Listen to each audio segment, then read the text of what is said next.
I know that some of you are already wondering about the bowls of Snickers bars that I've put at the entrances. If you're watching online, I wish I knew how to send them to you telepathically, but I don't. But I put bowls of Snickers bars out here, and they are not to keep you from getting antsy if I go long tonight. They are. I thought they were a fun little reminder of what we're going to talk about tonight.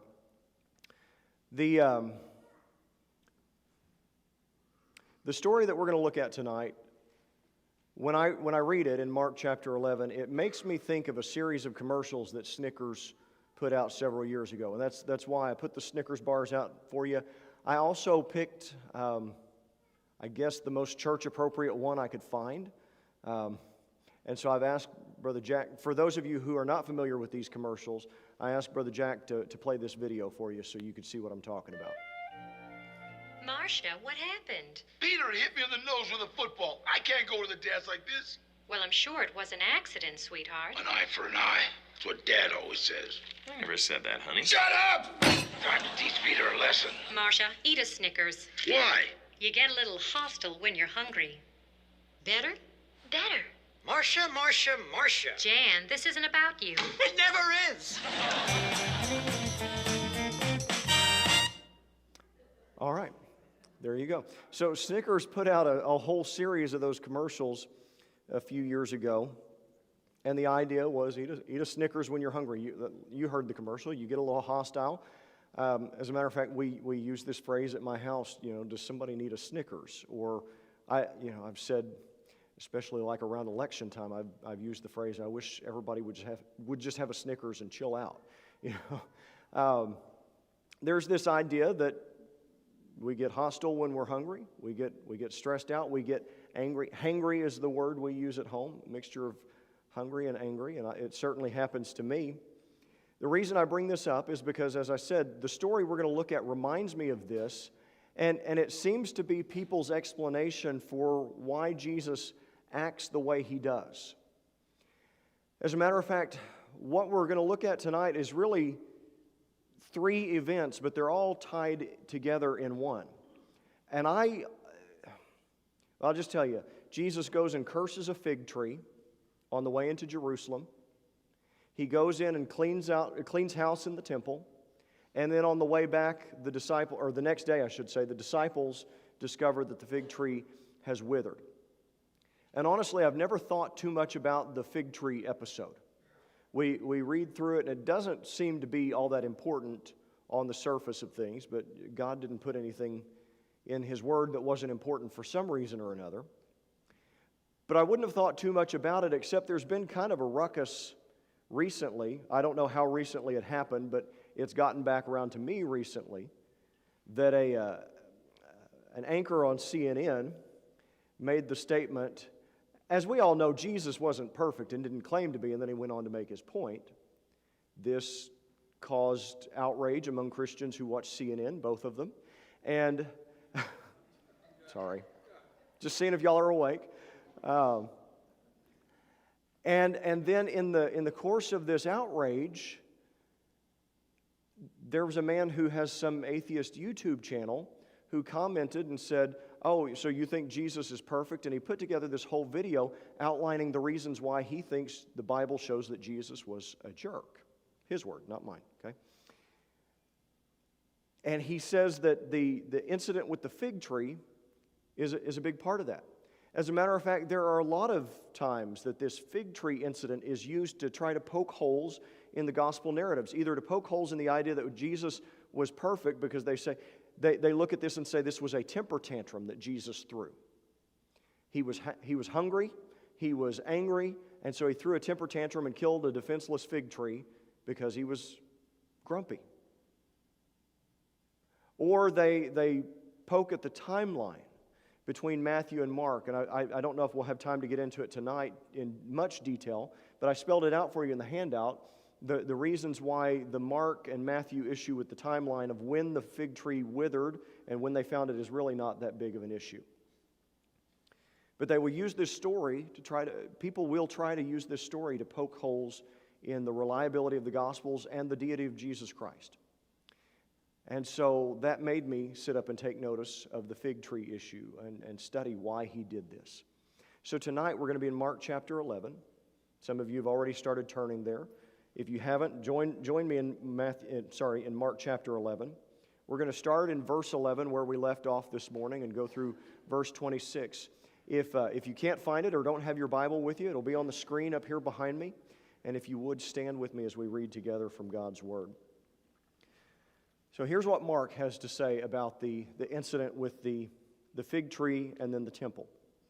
Starting in verse 11. And Jesus went into Jerusalem and into the temple.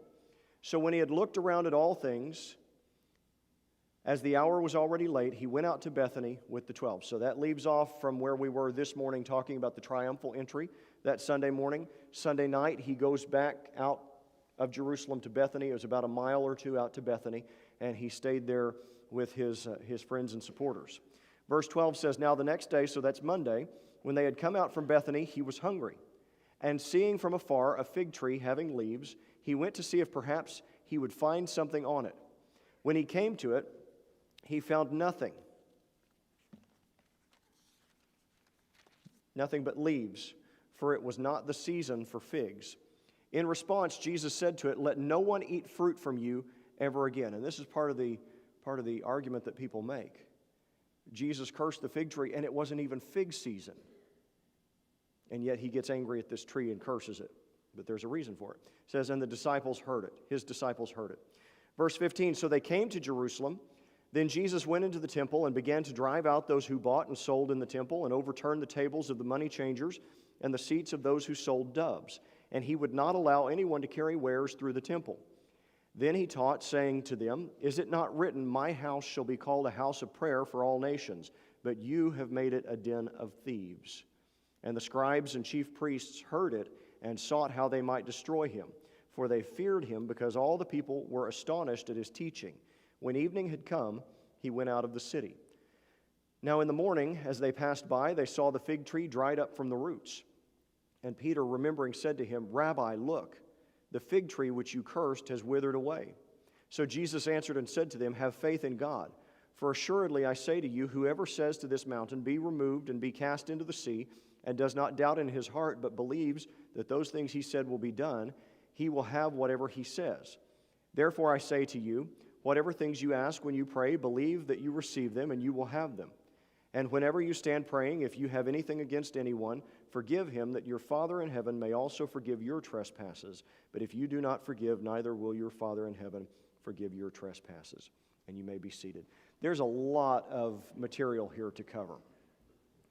And I don't know if I will be able to do it justice in the time that we have tonight. And so hopefully the notes that I've provided for you will suffice if there's anything that I don't get to. And we can always sort out some of the details in a Stump the Preacher session if we need to. But Jesus had an important reason for everything he did, including what he did on this Monday after the triumphal entry. When he goes into Jerusalem, he curses the fig tree, he goes in and cleanses the temple, and then he takes his disciples back the same way on Tuesday, where they encounter the fig tree having withered. He had an important reason for everything he did. And him going into Jerusalem on Monday was for the purpose of challenging the spiritual corruption that he found there. Jesus went into Jerusalem specifically to challenge the spiritual corruption. As a matter of fact, we read in verse 11 that at the end of the triumphal entry, as he goes into Jerusalem, he goes in and he looks around. I believe it says he looked around at the temple and all the things. He looked into the temple. And when he had looked, he went. I think he was probably doing some reconnaissance. Now, from a God standpoint, he knows everything. From a human standpoint, he's going and checking things out. How all that works, I don't understand. I just know they're both taught in Scripture. He knew what was going on in the temple, and he was determined to go there and to confront the corruption of the religious leaders and of the merchants and everybody else that was making merchandise of the temple. If you remember back to what I said to you this morning with the triumphal entry, he was making a confrontation inevitable. And even more so when he goes back the next day specifically to call out the wicked practices that were taking place in the house of the Lord. You go to verses 15 and 16, it says they came to Jerusalem. He went into the temple and began to drive out those who bought and sold in the temple, and overturned the tables of the money changers and the seats of those who sold doves, and he would not allow anyone to carry wares through the temple. Now, if you've spent much time in church at all, you're probably a little more comfortable with the story of Jesus overturning the tables in the temple, because we hear it talked about more often. As a matter of fact, last Sunday night I mentioned to you that we were going to discuss these two sets of events tonight, and I heard from people, I understand the temple thing. It's the fig tree I'm curious about. So we kind of understand the issue of the temple. But if you're new to this, just to be clear, why was Jesus so angry? First of all, this is the second time that Jesus has cleansed the temple. There's an incident that's recorded in John chapter 2 that I believe took place early in his ministry, and this that's recorded in Matthew, Mark, and Luke is referring to an incident right before his crucifixion. So he's already told them to stop doing this once before, and they've gone right back to doing the things that he's talking about. What are they doing? They're buying and selling in the temple, which in and of itself is not that big of a deal. And by the way, this passage is not a proof text against selling t-shirts for the church or letting kids do fundraisers. That's not what this is talking about. Okay, these people were taking advantage of worshipers, because when you came to the temple, you had to offer your offerings in certain currency that they didn't necessarily carry with them around the various parts of the Roman Empire. They had to exchange currency, and kind of predatory rates of exchange these merchants were imposing. You had to have certain animals, and it's hard to travel with animals. And so we'll just buy it at the temple. And just like you think, well, I'll buy my bottle of water at the movies, and it's $18, right? Because they've got you over a barrel. These people were taking advantage of the worshipers, and they were not looking at the temple as a place for worship, as a house of worship. They were looking at the temple as their cash cow, something that they could use to extort every bit of money out of the worshipers that they could. It'd be like if we started putting up a turnstile at the doors and started charging you to come in, and maybe charge you every time you go to the restroom, and put a little meter on the coffee machine where you have to pay per cup. And we started telling you that your relationship with God depends on this, and we're going to sell it to you.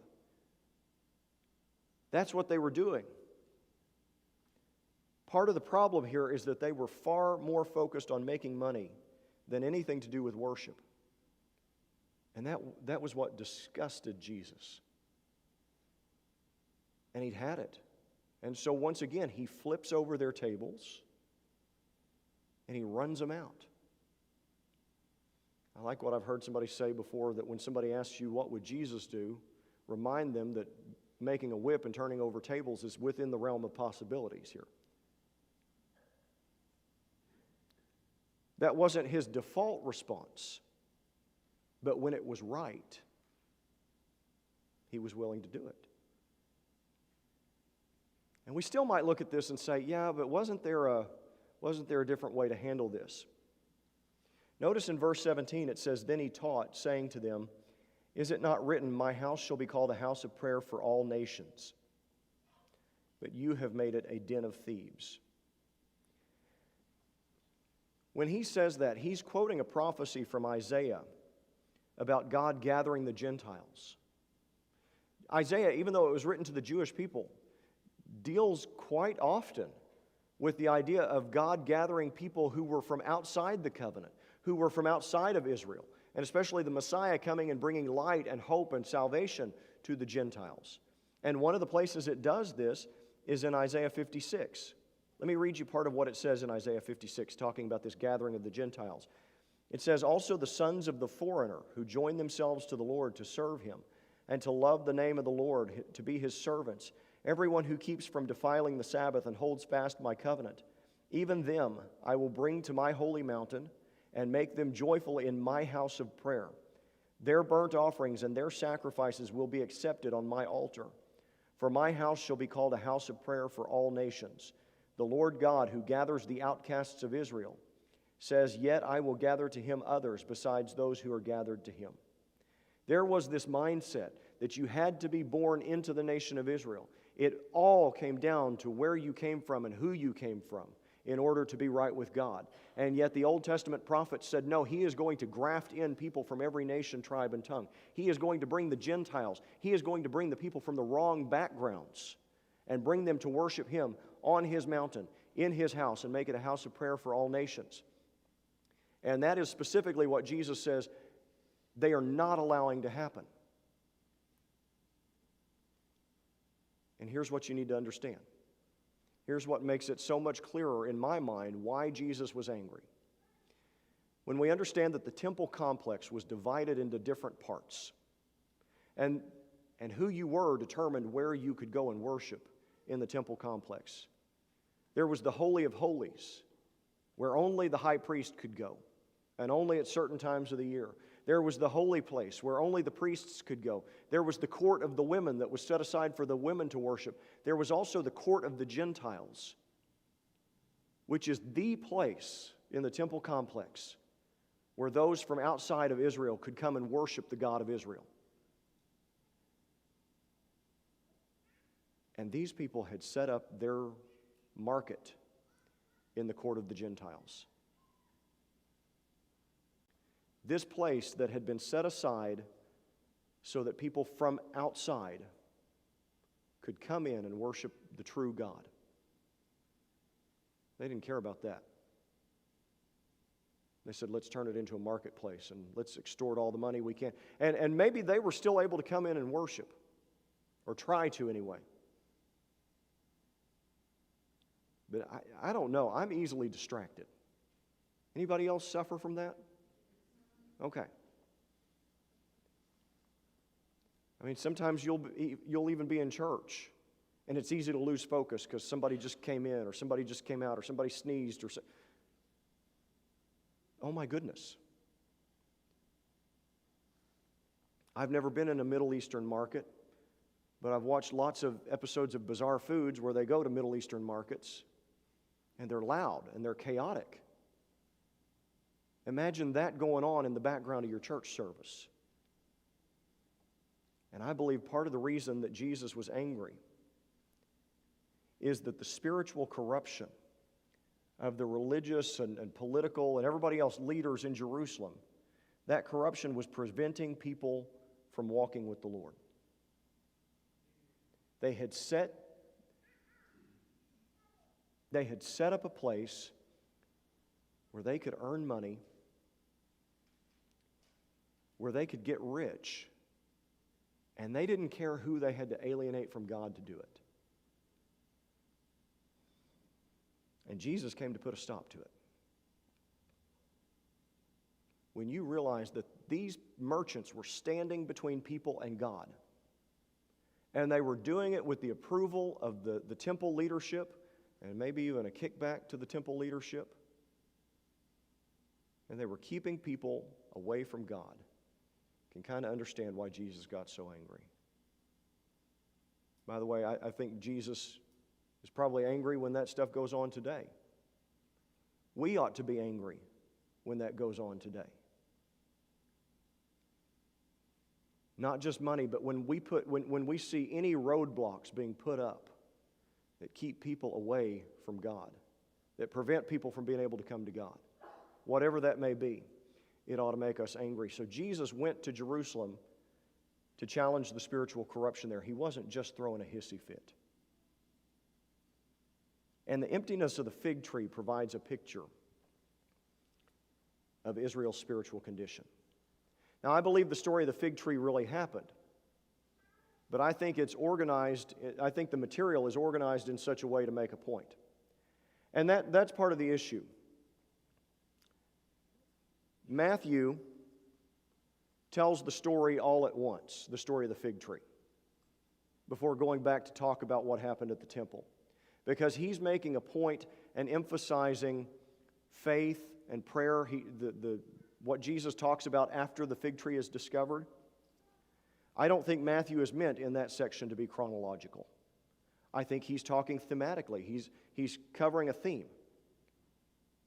And when I think about this, it's like, for whatever reason, the first thing that pops to mind is telling my wife about the trip I made to Nashville a couple years ago and how awful it ended up being. How was your trip? I got airsick on the way there. I got airsick on the way back. I realized while I was there I had brought the wrong kind of charger and my phone was dead, so I had to drive all over Nashville without GPS, trying to find a place to buy a charger. Now, do any of you think wait a minute, he flew into Nashville, then he flew out of Nashville, then he's driving around Nashville. How does that work? No, you understand, I'm talking about the flight, and then I go back and fill in what happened in the middle. I think that's what Matthew's doing here. Jesus curses the fig tree. They find the fig tree withered. It didn't take months. It happened overnight. It happened immediately. As a matter of fact, I'd say the fig tree withered immediately. They just didn't stick around to look at it, and they saw it the next day. And in the meantime, he went to the temple. So Matthew organizes it that way because he wants to emphasize, before he gets back to the temple, he wants to emphasize the issue of prayer and faith and all of that. Mark mentions that, but I think Mark takes the story chronologically. Says he curses the fig tree, he goes to the temple, they discover the fig tree the next day, and then Jesus talks about the prayer and the faith. But by putting the temple story where it goes in between the two parts of the fig tree story, I think he's connecting the two. Because that fig tree is a picture of Israel's spiritual condition. So we know from verse 13 that figs were not in season at the time.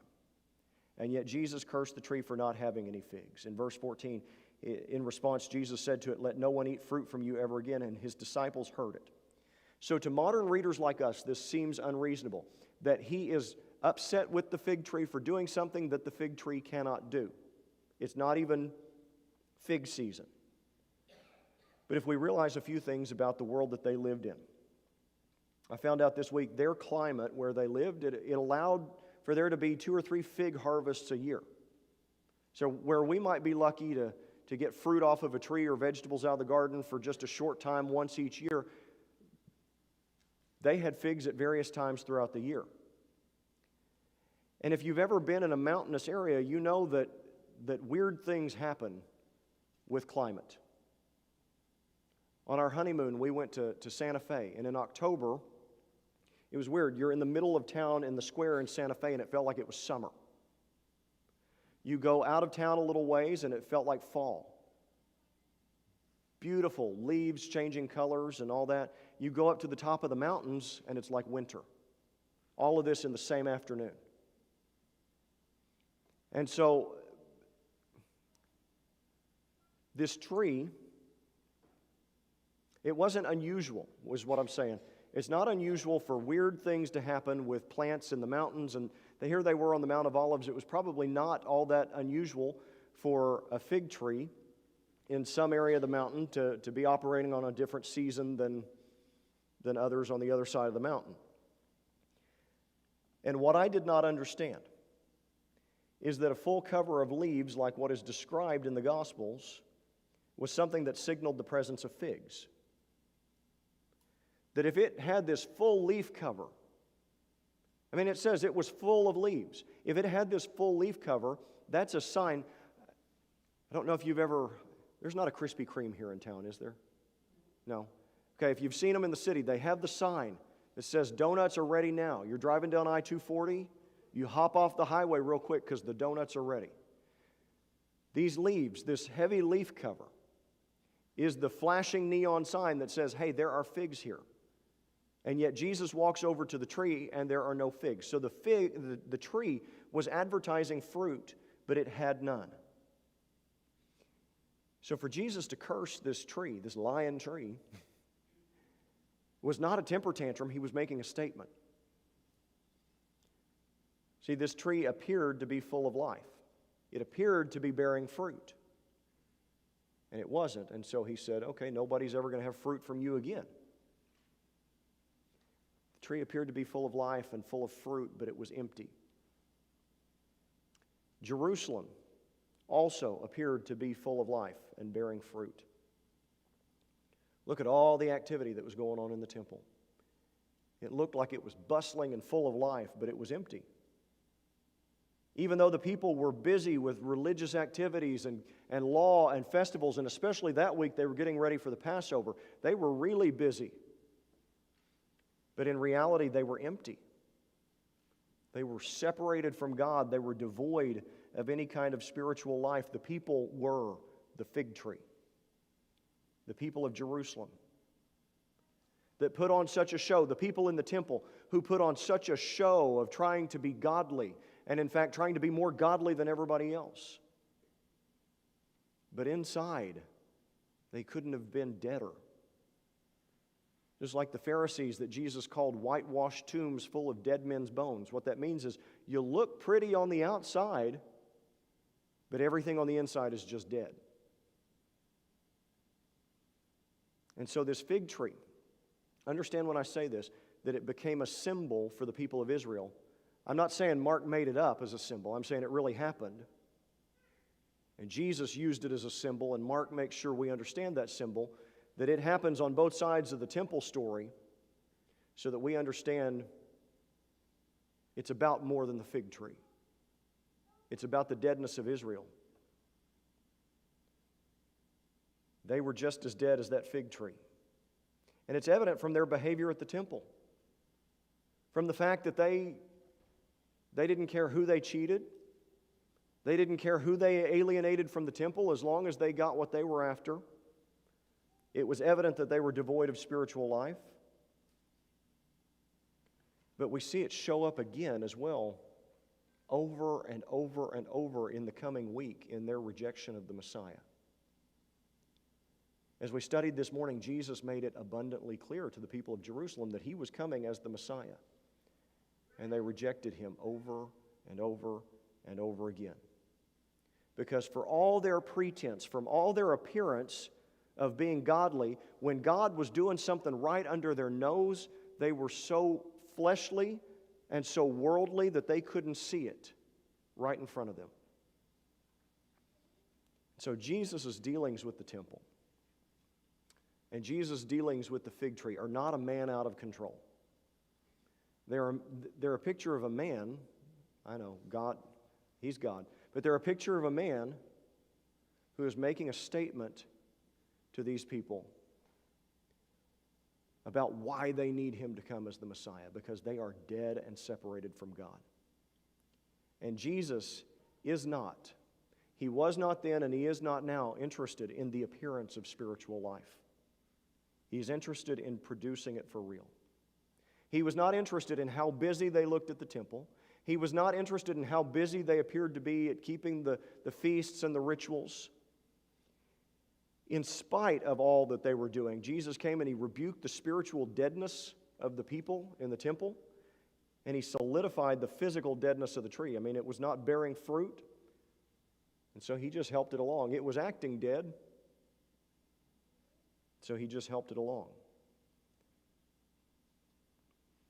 And we see that what He's doing is He's declaring that He has come as Messiah to bring judgment. And one thing that popped out at me about this passage is the way that judgment worked in the temple and the way it worked in the fig tree. Just like in the temple, sometimes judgment means coming and rebuking our sins. And just like with the fig tree, sometimes judgment means handing us over to it. If the fig tree wanted to act dead, He's going to let it act dead. I thought about this story this week as I was listening to the news on the radio in my truck driving around town.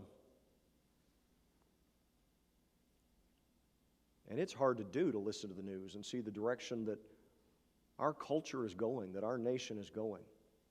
And folks, I know when you hear that, you think those are words about our political system.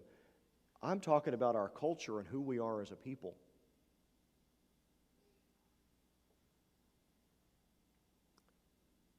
And I thought to myself, why has God not judged us yet? Why has God not taken His belt off yet?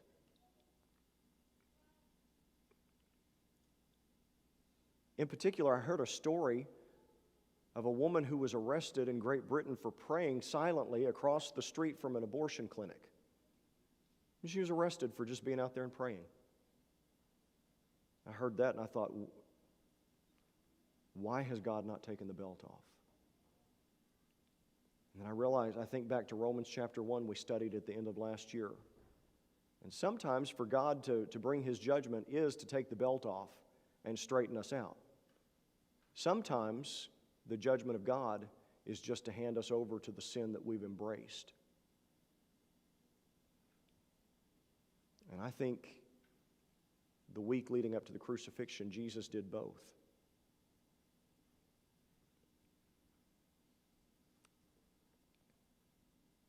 I would like to get into the stuff about the prayer and the faith, but may have to do that another time. What I want you to understand out of this, most of all, is that Jesus was not impressed by the appearance of life at the temple or in the fig tree. What Jesus is looking for is real life, a real connection to God, and the only way we can have that is through Him. Not by being good, not by going to church, not by doing all the religious things and checking all the boxes, but recognizing how far we have fallen away from God and recognizing that Jesus Christ suffered, bled, and died to pay for that sin so that we could be reconciled to a holy God.